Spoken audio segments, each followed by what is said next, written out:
দুনিয়াতে যত অদ্ভুত অদ্ভুত প্রশ্ন সব আপনি মুসা আলাহিস সাল্লামের মাথা থেকে পাবেন। বিভিন্ন বিষয়ে আল্লাহরে প্রশ্ন করতেন। সাইয়েদনা মুসা আলাহিস সাল্লাম আল্লাহরে বললেন, আল্লাহ আপনি আমার এমন একটা জিকির শিখাইয়া দেন যে জিকিরটার শব্দ আপনি আর আমি ছাড়া কেউ জানবে না।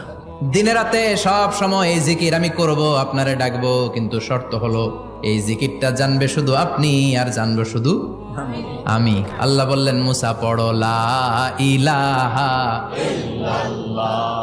মুসা আলাইহিস সালাম কয়, মাবুদ এটা তো জাতীয় জিকির, সবাই জানে। আমি তো চাইছি এক্সেলেন্ট একটা জিকির, কারো কাছে নাই, শুধু আমি জানবো আর আমি পড়বো।